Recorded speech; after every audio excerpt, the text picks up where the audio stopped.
I would just ask you, Washman, just go dive back to our bureaucracy and politics. And you know that we have a debate here in Israel how to organize our national defense. And also a debate within the IDF, Uzi, how to organize the cyber activity. So I would ask the question as to just hear from you your views. I'm sure, Norman, that when you were in J2 at UCOM, you had your own debates of how to organize the cyber activity. And I would ask Uzi, please, if you have your own remarks, both in our national level and in the IDF, within the IDF. I know that it's a very hot political issue, so under those constraints, please, Uzi. The national level or the IDF level? I'd say the IDF level. אפשר לחבר אותו?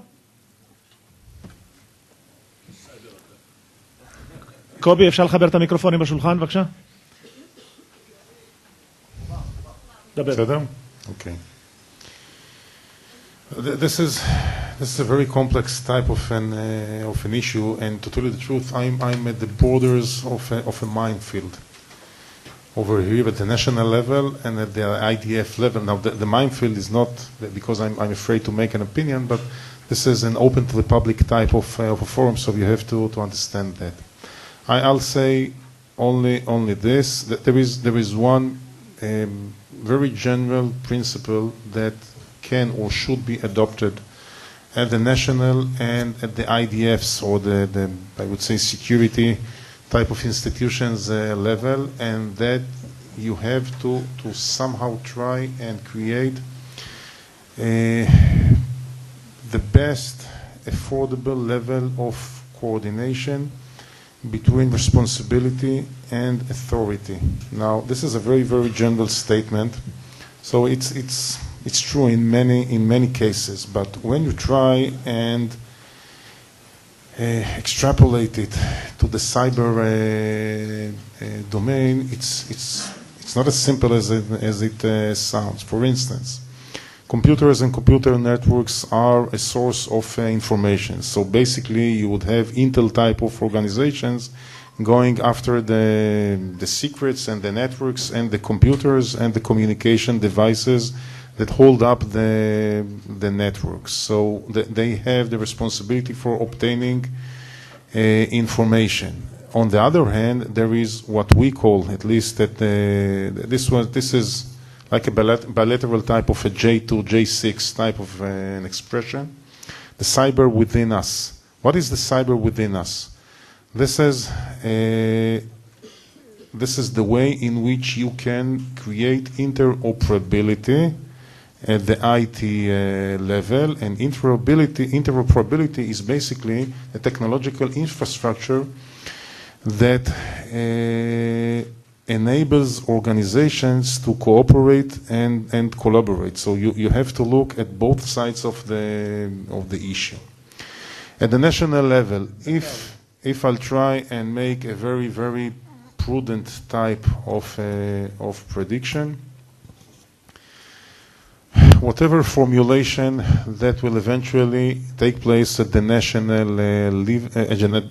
level in Israel would have a very, very tiny similarity to the one that will eventually take place or will be current at the time, for instance, at the United States. Because the basic theory I have is that the national level type of agreements and formulation is, I would say, almost a direct outcome of the national culture and character. This is very, very local. For instance, the Israeli case, and this is my last remark, this is a very small, tiny size type of a swamp.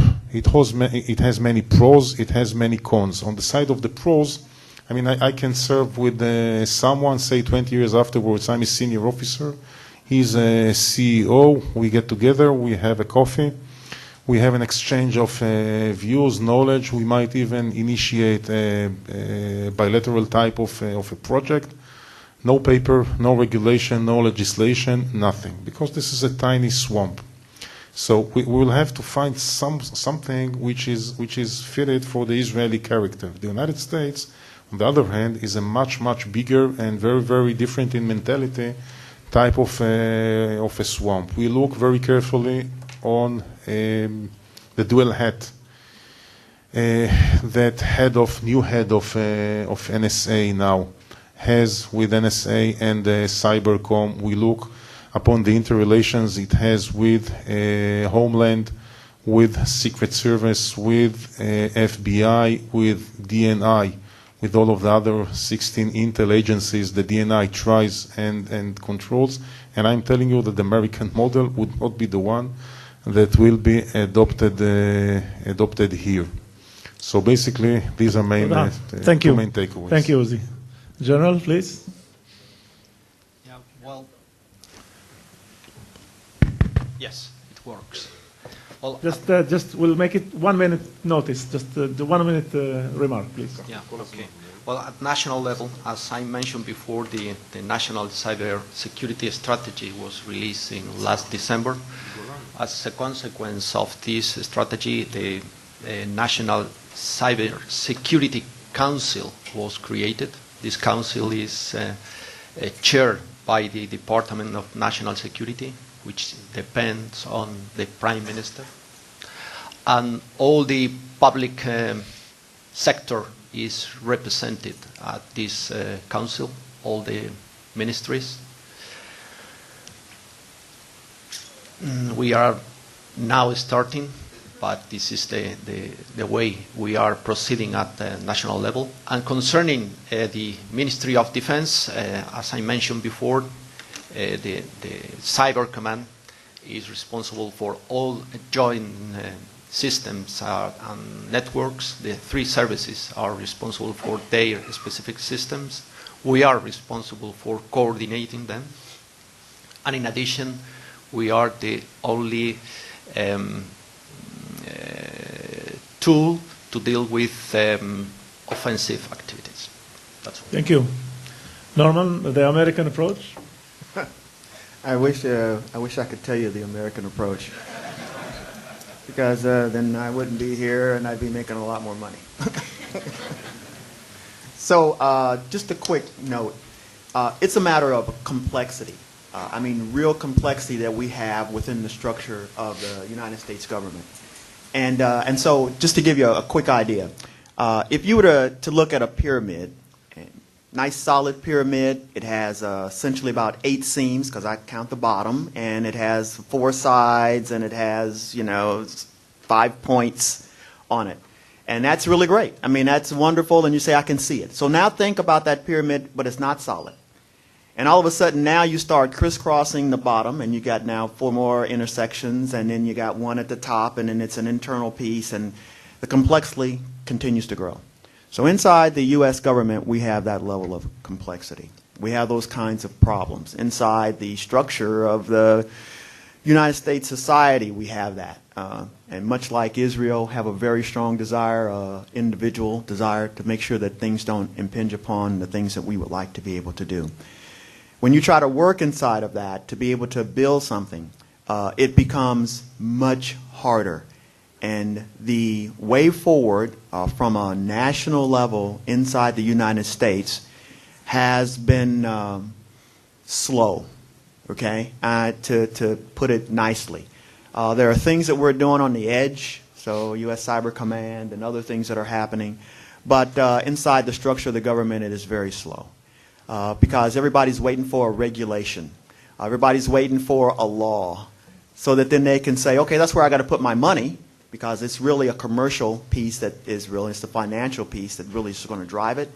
So then that's where I'm going to put my money, and then I can go make sure that I'm inside the regulations and inside the laws. And then the government has been slow in terms of trying to put that together, because they want a consensus as to working with the commercial side to say what laws we should, and so it's back and forth. And so we have not nearly gotten down to the level that we should have been at this particular point. And so there's a lot that still has to be done, a lot of work that has to go forward, but I think it will be. And again, I come back to that international collaboration and coordination that has to be done Because even though you would say that, you know, the United States is the 500-pound gorilla in the room, I tell you that the flow of information around the world, the infosphere, that's a great equalizer, even with the United States. Thank you. Thank you. Thank you very much to you all. Applause to the guys. Thank you. So, you are really